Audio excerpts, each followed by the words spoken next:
Welcome to Invest in Yourself, the Digital Entrepreneur Podcast. Join the podcast mogul Phil Better as he interviews successful entrepreneurs that make their living in the digital world. Now, let's join your host, Phil Better, and his special guest today on Invest in Yourself, the Digital Entrepreneur Podcast. Ladies and gentlemen, welcome back to Invest in Yourself, the podcast series. I am, of course, your host with the most, Phil Better. And today I am excited to have our amazing guest, Rachel Oswalt, who is the host of Your Story Doesn't End Here, a military mental health podcast. Rachel, thank you so much for being here. Thank you so much for having me. I love how you muted yourself while I was doing all that. I was like, did she forget? And I'm over here thinking, it's like, no, the guest has requested the mute. I'm like, okay, okay, let's see what's going on here. Rachel, so thank you for that.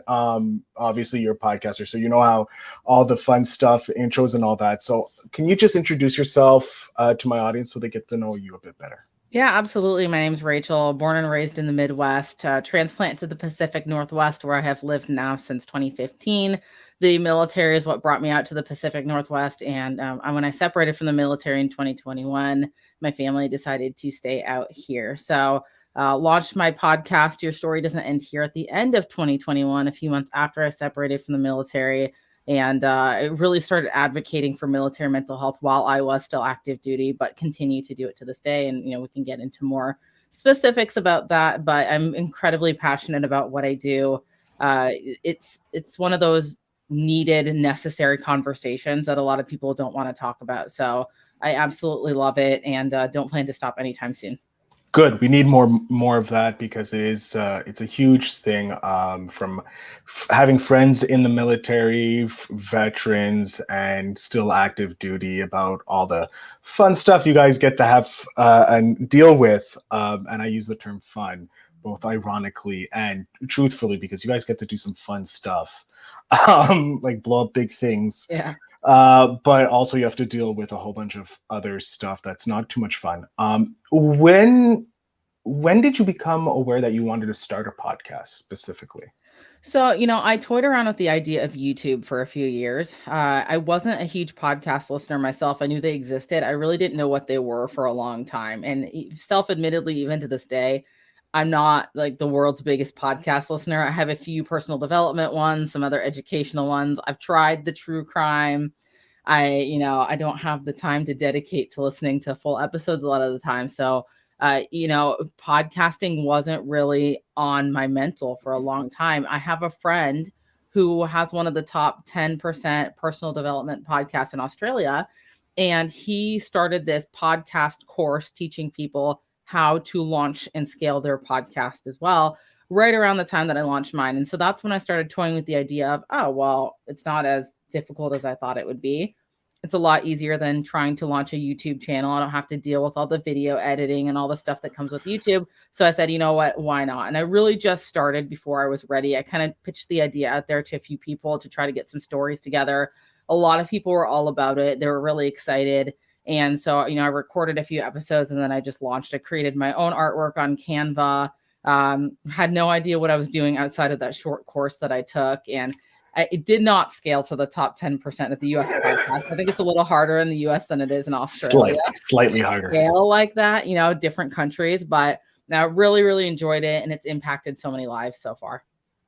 So, first of all, I love that it was a friend who inspired you with their podcast for you to jump into it, and I'm looking forward to learning more about that person after the episode because I want to focus this on you. What was it that was there a specific moment that you were like, I want to do it on mental health, or was it like from the moment you said, hey, I'm going to do a podcast, it was mental health? From the moment I decided on the podcast, it was mental health. The mental health idea came before the podcast idea. Okay. I really decided that mental health was something that I wanted to advocate for when I was active duty because of the challenges that I experienced myself, losing a few friends to suicide when I was active duty that were also in the military, and then also seeing the ways that people active duty continue to struggle because there are so many barriers to entry to getting help. So I knew that I had this message and this message that I wanted to put out to the world. It was just figuring out what's going to be the best platform to put it out there. And podcasting just fit that mold perfectly. With your launch of your podcast, you said it didn't get blow up as you thought it was, and normally that's how most people feel when they first started. But you still stuck with it. What was the reason you stuck with it, even though you didn't get that success that was not promised but kind of alluded to? Yeah, so I think a lot of it has to go back to the reason why, and it being a true passion of mine.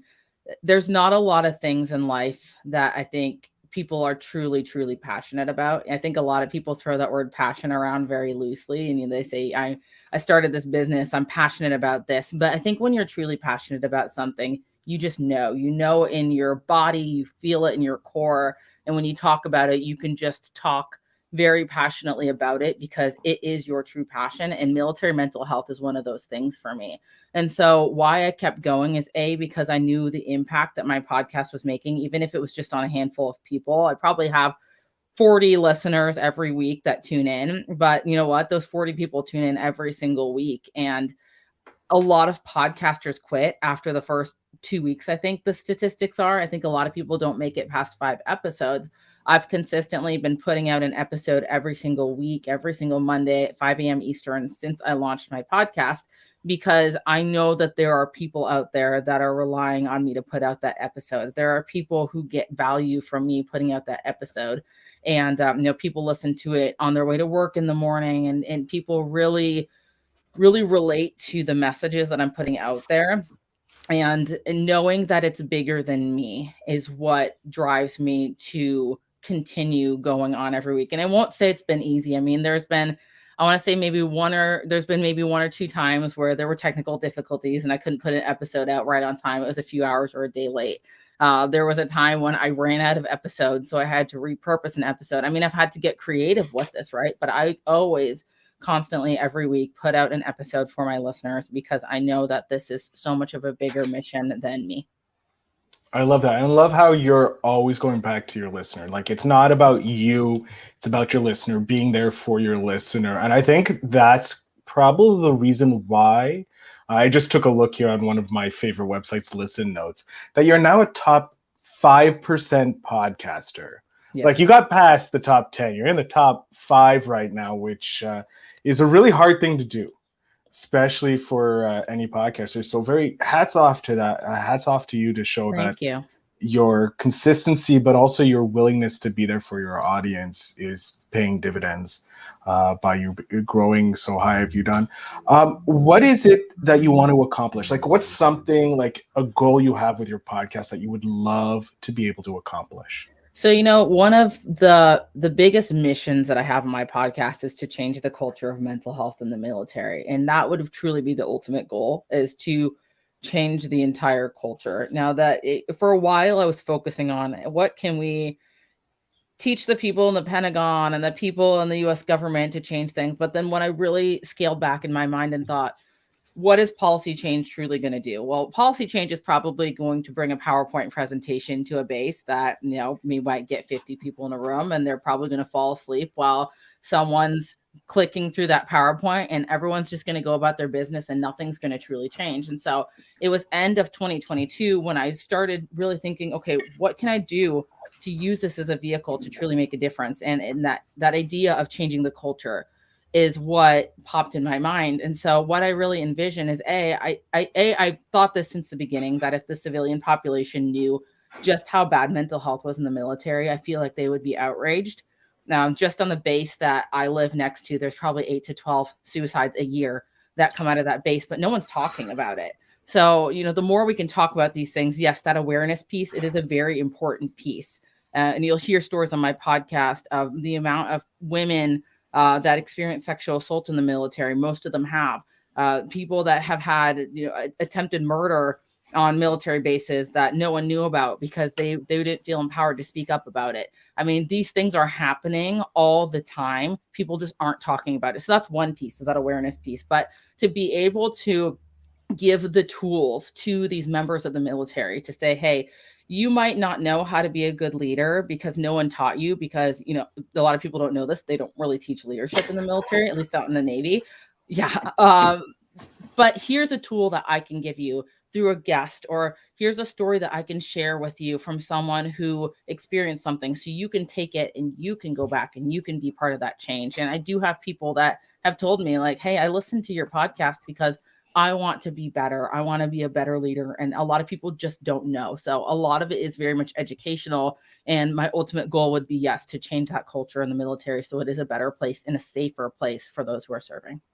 Well, I think you're already doing that just by starting this podcast and already hearing people telling you that they want to be a better leader for that. So I think you're already influencing the next generation of leaders. Thank you. So congratulations on that. Did you think you would get this far with your podcast? You know, when I started, and this is probably one of the main reasons that I was able to keep going, because I very much get in my head about a lot of things. I didn't really think to the future with like this massive goal of, oh, am I going to be able to make it 2 years? Am I going to be able to make it to this point? I just took it one episode at a time, and I still do that. And it's like the one area in my life where I can consistently just take things one step at a time and be okay with that. And it's not overwhelming to me. And I've really never had issues getting guests just from reaching out to people and telling them what the mission is. And so, you know, I never thought of it in the beginning of like, oh, well, I wonder where I'm going to be a year and a half or 2 years from now. I just kind of started it and was like, well, I guess we'll just see what happens. And we'll just kind of take it day by day. And I want to touch on you getting guests, because your podcast is obviously directed to the military members, past, present, and future, obviously, because we're trying to educate the future members so that they can watch out for some of these signs and help create the change that you're looking for a more positive military. Sorry, brain just blanked there. Society and community and culture. That's the word I was looking for, culture. And I just lost my train of thought. Hold on. Have you gotten any positive feedbacks, like from members that you didn't think would be listening to your podcast? You know, a lot of the feedback that I get is from people who are in that military and veteran space. I don't know that anyone that's reached out to me is outside of the military and veteran space. And I will caveat this with, I really don't market my podcast a ton. My podcast has been fully funded by myself since the beginning. I did all the work myself in the beginning. I now have an editor, so I'm outsourcing that, but I pay for everything out of pocket. I don't actually make a dime off of my podcast. And so it makes it very difficult from a marketing and a scaling standpoint to be able to really build the audience. And so that's kind of where my challenge lies right now with getting the message and the word out there. Everything is 100% organic. So on the plus side, I know that the people that I am reaching, that is 100% organic. And I know that the message is getting to who the message needs to get to.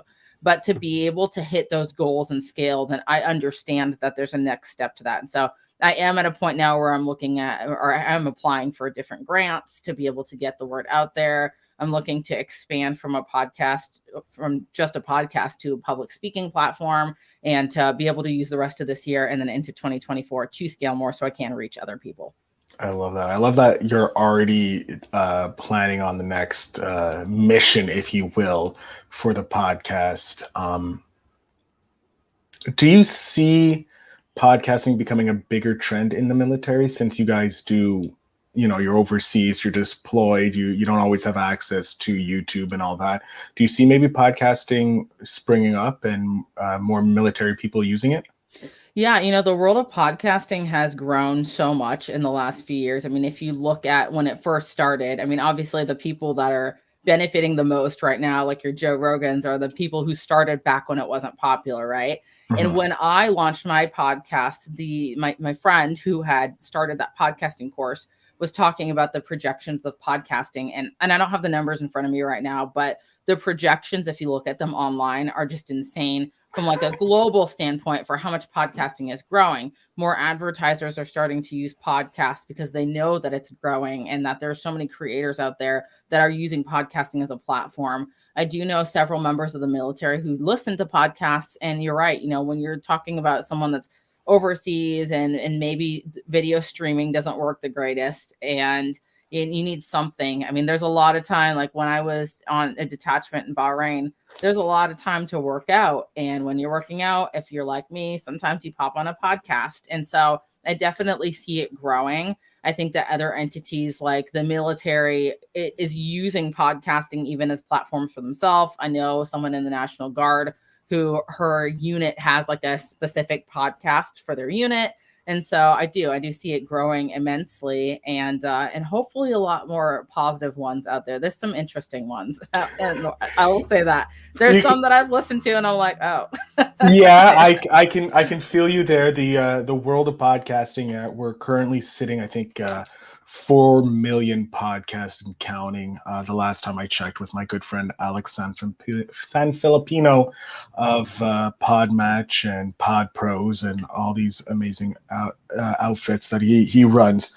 But yeah, I love that you have this positive outlook towards it, as well as mentioning that someone in the military or the National Guard is using podcasting to keep track with their troops and their unit in that. I want to go back in, and I want to help some people who are listening. Maybe we get a couple of military people, because I do have those military people in my friends and families. If they wanted to start a podcast, we're going to go everything you've learned since you launched. We want to pass on that knowledge. What's maybe 1 or 2 pieces of advice you would have for them? I would say have a plan, but the most important part is the action step, because you can plan all day, but until you take action, you're not going to learn. And I go back and I listen at some of my earlier episodes, and it's a little cringy to me now because of where I'm at now. I'm like, ugh. I mean, I did my own editing at the beginning. I used Alitu, ALITU, that website, to do all my own editing. It was like $30 a month, but I did it and I just got started, and the impact still existed because I was still getting the message out there. So if I was to give any piece of advice to anyone wanting to start a podcast, you can create your own artwork. You can do your own editing. You don't even have to. There's some people that don't even do editing. They just put the raw conversation out there, because the idea is, what message are you trying to get across? And who are you impacting by getting that message across? And by not getting your message out there, you are not impacting those lives. So you're doing a disservice to people by not getting that message out there. So, obviously there's different podcast topics. Some people are more on the lighthearted comedy side. Some people are in the dark humor or true crime side. Some people are putting positive messages out to the world. Whatever it is, I'd say just do it. Figure out what your plan is and just do it. And if it doesn't work and you have to optimize and try something else, that's okay. There's so much of a fear of failure in the world. And I think a lot of us were brought up with that, especially the school system. It really trains us to be afraid of failure, and to unlearn that by just taking action and learning and understanding that, you might not get it right the first time. You might have to try 2 or 3 more times. That's okay. There's people out there with podcasts that are in the top 1% that it might be their second or third podcast, because maybe the first 2 just didn't align with their mission anymore, or it didn't work. It happens. But a piece of advice that I would give, just do it. I love it. And it's a great piece of advice. And I love that you went a bit deeper in and saying, like, hey, you just, like, with the raw audio, just upload it without anything, just get it done. And then you can improve as you go. And I love that improving as you go. Would you consider doing more podcasts, like another type of podcast? Or are you fully like 100% this is your baby and nothing else is going to change that? I've considered it before. The reason that I haven't is because I have 1,000,002 things going on in my life right now. So, my husband and I, we have multiple businesses. I have an 18-month-old daughter, and my goals in my life, I would say there's a huge chunk where I am working towards the military mental health piece. I'm actually in the midst of organizing and hosting an event this upcoming September in my local community to be able to establish a military mental health reintegration and leadership center in my community to help the military and veterans in my local area. And so there's that piece, but I'm really working towards getting to a point where I'm living off of passive income and not adding a bunch of extra stuff to my plate. So I constantly have to tell myself no to all the millions of business ideas that pop in my head all the time. And yes, I would love to start another podcast, but I probably don't have the capacity for it right now. Maybe in the future. I can understand. Maybe when you free up some more of your time from all the other million things that you're doing. Yeah.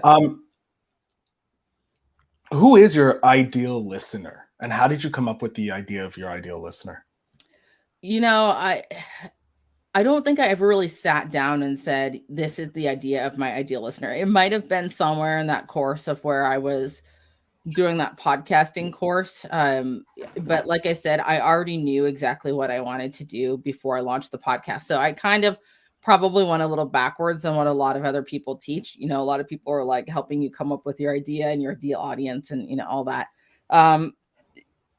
I would like my ideal audience to be people who are not aware, people who are civilians who would be able to speak out about these topics, but understanding that the military is such a unique environment that usually the only people that can understand fully are people who've served in the military. So my ideal audience naturally ends up being other people who have served in the military, men, women, who have gone through mental health challenges in the military and can really relate to it. That's where a lot of my audience and probably the bulk lies, is people that can truly relate and they feel like, oh, wow, I'm not alone.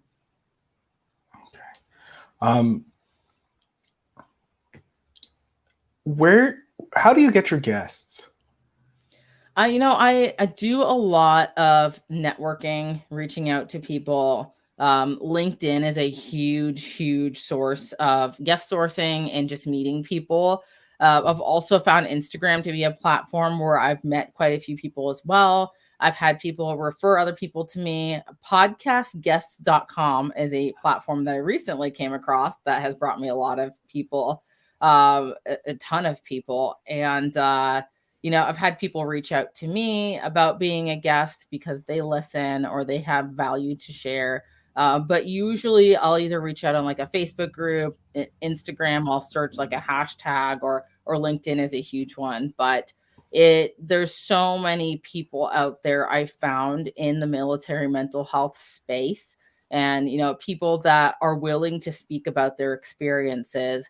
And I do give some of my guests the option to be anonymous on the podcast as well, so that they can share their story in a safe space without their name or their identity being out there. And so, finding people, it really usually isn't hard for me, because there's so many people out there that are willing to speak up and share their story.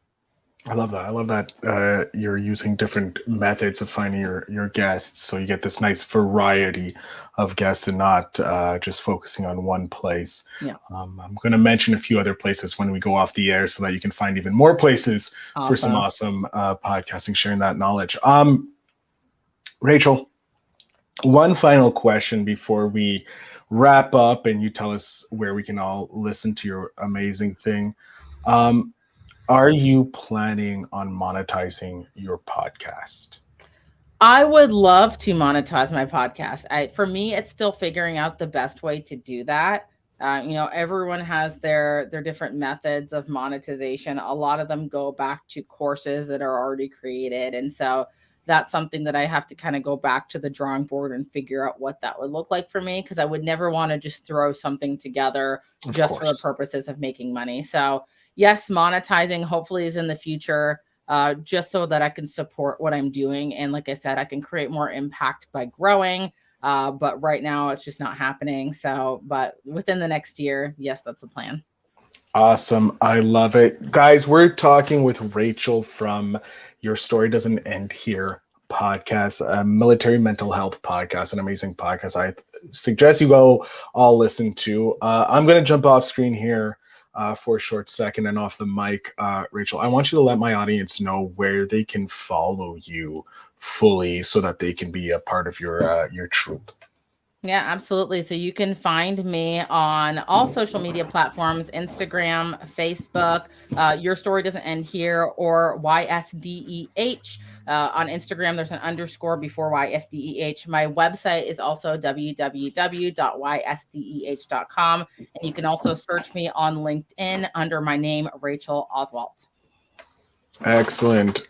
Rachel, I want to thank you so much for coming on to the show, sharing your story about your podcast, and of course, having a podcast focused on the mental health of our military veterans. Oh, just remembered one other question. Yeah. Do you focus primarily on the U.S. military, or are you open to international guests? I do focus primarily on US, but I actually this morning had a call with a UK military member. And so, I know that mental health affects military all over the world. I've also connected with Australian military members who have had stories as well.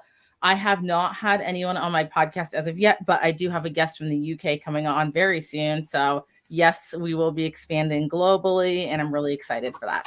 Love hearing that. So that's good sign for my listeners, if they are military veterans or no military veterans dealing with mental health or want to talk about their stories of mental health. Make sure you reach out to Rachel to have them on the show. Rachel, thank you again for coming on and sharing your story about your podcast. I'm looking forward to listening to more episodes of your show. Thank you so much for having me, Phil. It's been a pleasure to come on and share my story, and I hope that people are impacted by this. Oh, I know they definitely will be. Because I was impacted, so you had one impact, so that's even better. For my audience, check out the show notes down below. Go support Rachel. Go support a fellow podcaster who's trying to change the culture in a very sometimes difficult place to change culture and get us to start using this more often. I want to thank you all for listening, and remember to always invest in yourself.